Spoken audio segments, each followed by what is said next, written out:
Main story today, which is the judgment in application to nullify the outcome of the ANC Eastern Cape Conference. Let's go there live.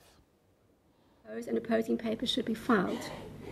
You should also consider that no relief of a permanent nature can be undertaken under these time constraints. Indicate what limited, immediate interim relief is to be sought, and separate out the other issues to be dealt with in the normal course. Paragraph 4 is irrelevant for present purposes. Since the applicant's papers had already been prepared and only a minor amendment to the notice of motion had been proposed by my directive, I expected that the registrar, who was on standby, would promptly issue out the application, leaving the respondents at least 10 hours or so after service of them at the conference to file their opposing papers, however brief. Indeed, I was informed by her at 21H31 that the applicant's representative had made contact with her and had indicated that he would be there within 10 minutes. When the matter served before me on Sunday, 1 October 2017 at 8:30 a.m., there was initially no appearance for the respondents, but I was informed by my clerk that Mr. Bodlani, who appeared together with Mr. Mchabe for the 3rd, 4th, 36th, 38th and 39th respondents, was on his way to court to oppose the application. I also learned that the registrar, who had placed herself at the disposal of the applicant's instructing attorney to issue out the application at his prompting, had waited throughout the night, but to no avail, until she was called back at 4H20 on 1 October 2017, finally, to open a file and to allocate a case number. It is common cause that the papers were thereafter served on the then Provincial Secretary of the ANC, Mr. Oscar Mabuyane, who apparently accepted service on behalf of all the respondents between the hours of 6 and 7 a.m., rendering nugatory the intimation in the applicant's notice of motion that if they wish to oppose the application, they should deliver such notice by 5:30 a.m. and their answering affidavits by 6 a.m. It is not surprising that Mr. Sakela, standing in for Mr. Bodlani, who was en route to East London at that stage, requested time to obtain instructions and to prepare opposing affidavits. As a result, I stood the matter down until 2 p.m. When the matter was argued before me at this time, the applicant's instructing attorney, Mr. Nochesi, put up an affidavit dealing with the manner of service. He explained that the sheriff was unavailable and that the police had refused to assist, resulted in him personally serving the papers on Mr. Mabuyane. His evidence was not challenged in this regard, and I accept that this delay between the hours of 4:30 a.m. and 7 a.m. was beyond the control of the applicants. What is not accounted for, however, are the hours between the emailing of my directive to Mr. Nochesi and the issue of the application in the early hours of the morning. Mr. Mnenu, who appeared for the applicants, tried to persuade me from the bar that there had been some incident on the road from Mthatha which played a role in the time lost, but this was not explained in any detail so that the circumstances could be fully appreciated or the motives of the applicants assessed.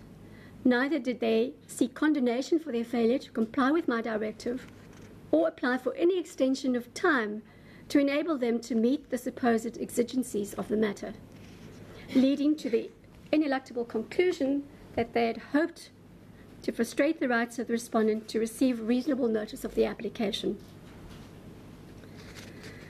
The applicants appear to have missed the plain objective of my directive, which was to ensure that, notwithstanding the very tight time constraints, the respondent should not be taken by surprise and at least have an opportunity to prepare a brief response. If their failure to issue out the application promptly was not deliberate, they acquiesced, in my view, in losing the supposed urgency of the matter. Counsel for the respondents contended that this lackadaisical approach was fatal to the application on the issue of urgency. I am inclined to agree. Against the applicant's assertion that the matter was one of, quote, extreme urgency, unquote, I find it unacceptable that, upon being given leave to forthwith issue out the application on Saturday night, They then dallied while the conference, which they had hoped to interdict, continued. As it turned out, after I issued the directive, the business of the conference continued through the night and had, according to the brief answering affidavit of Mr. Mabayani, concluded by the time the matter was argued before me.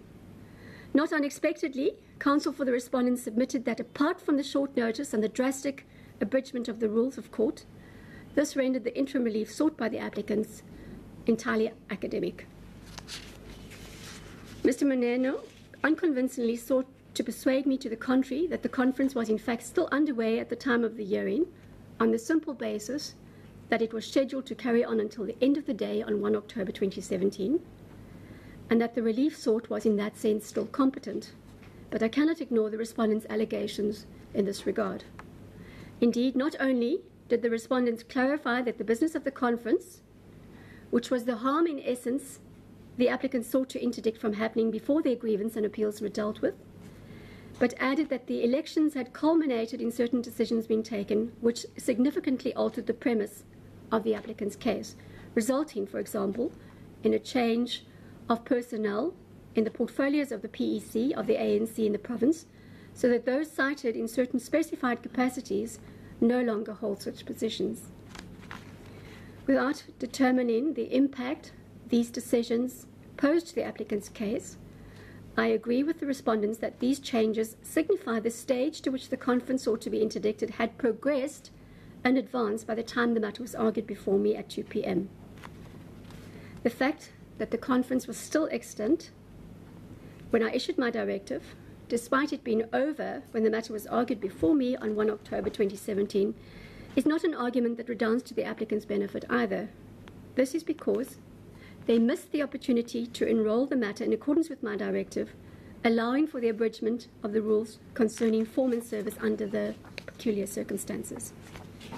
In the result, the application was not properly enrolled and forced to be struck out, it being trite law that where a court finds a lack of urgency, this is the appropriate order to be granted. Of course, that is not to say that the applicants have lost their right to challenge the alleged illegality of the conference in due course by virtue of the fact that the formalities have brought the conference to an end, but evidently the entire premise upon which the remedy of an interim interdict rested has fallen away.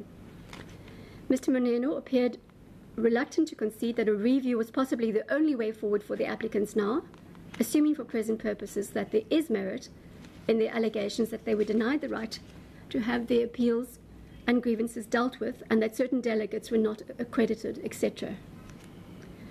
As an aside, although the respondents reserved their rights to deal with the merits of the purported case against them under different circumstances not driven by urgency, they in broad terms deny that the applicants' appeals presented during the conference were not heard fairly, or that they were not given an opportunity to present their cases.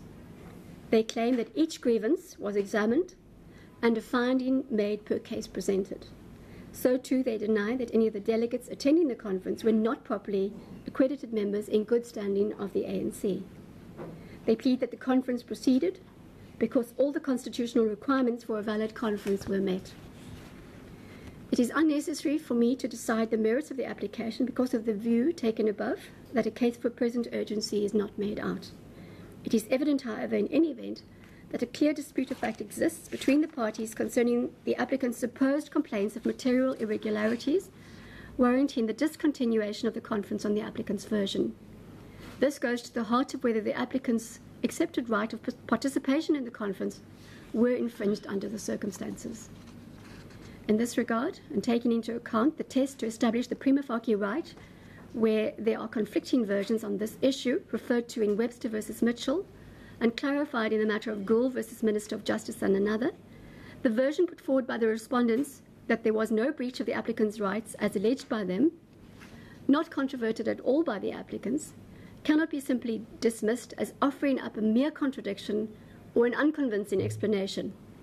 On the contrary, serious doubt is thrown on the applicant's purported protectable interest. In the result, and for the reasons already indicated, the application falls to be struck off the roll, given that it was not properly enrolled before me, and the respondents' rights compromised by the applicant's failure to adhere to my directive, given recognition to their right to be properly heard under the relevant and very pressed circumstances. The costs must follow that result.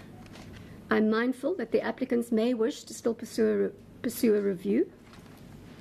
Since they have gone to the trouble to set out the basis for it in the present application, I'm inclined to allow them to make out their case on these papers suitably amended, should they wish to avoid a duplication of costs by later issuing out a fresh application.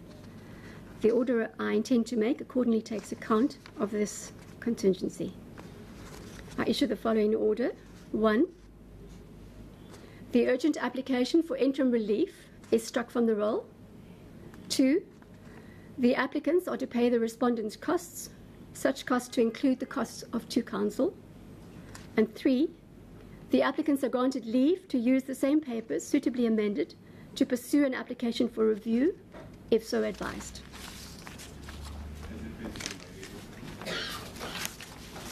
If anybody requires a written copy of the judgment, please furnish or email particulars to my clerk, Ms. Frost, and it will be forwarded to you by email. Dr. Jones?